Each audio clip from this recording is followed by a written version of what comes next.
Is Latin America a country? Are Latinos and Hispanics the same? Can you be Latino and white? People are pretty confused about Latin America. For example, there's this headline. Trump cuts aid to 3 Mexican countries. You know, last time I checked, there was only 1 Mexico, and then we got New Mexico, but that's a state.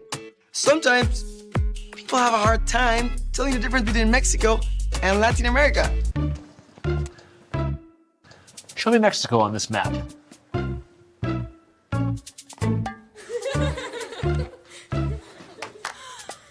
Now, it's not entirely your guys' fault. It's just that in your movies, shows, and media, you usually don't see the most diverse depictions of Latinos, if you even see us at all. I don't know what you're talking about. There are tons of roles for Latinos in Hollywood. I mean, what about, Tony Montana? Say hello to my little friend! He's Cuban.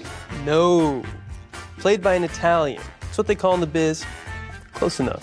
Like, how can you learn about all of the varieties of Latinos when we're usually played by non-Latinos? This lack of representation hides just how diverse we are. Due to immigration and colonization, different kinds of Latinos exist everywhere. In the 19th and 20th century, Peru welcomed a large number of Chinese and Japanese immigrants to their shores. And today, Asian Latinos play a major role in the country's food, culture, and politics. And of course, I need to mention the communities of Afro-Latinos all across Latin America.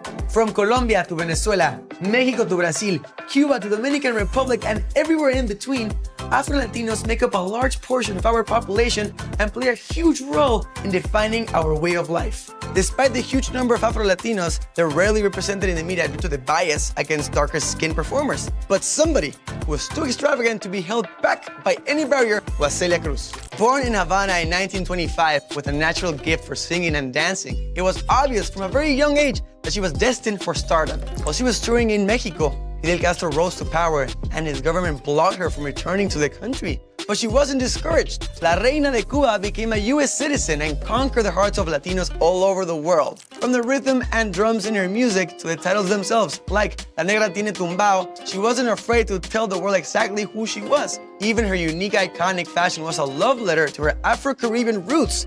She mixed the colors and elements of Cuban and African patterns and style to make a stage presence that married both of the worlds. While something as simple as a dress or extravagant wigs doesn't seem that impactful at first glance, her career was being closely watched by young Afro-Latinas around the world. Such as the Afro-Latina pop singer Amara La Negra, who said this about Celia Cruz. Growing up, I never saw anyone who looked like me besides Celia Cruz. She was such a strong, powerful woman. She was a very inspirational person. Fortunately, we're seeing more and more representation in media. Afro-Latinas like Zoe Saldana are starring in the biggest box office hits of the year. Yalitza Aparicio was the first indigenous Latina woman to be nominated for an Academy Award. Representation of all types of Latinos makes a huge difference. The world is starting to see more and more examples of who we are as a whole. From our indigenous people to Afro-Latinos to our blonde-haired and blue-eyed siblings all over the planet. We have so many flavors of Latinos everywhere. We've been out here the whole time, so just come and get to know us.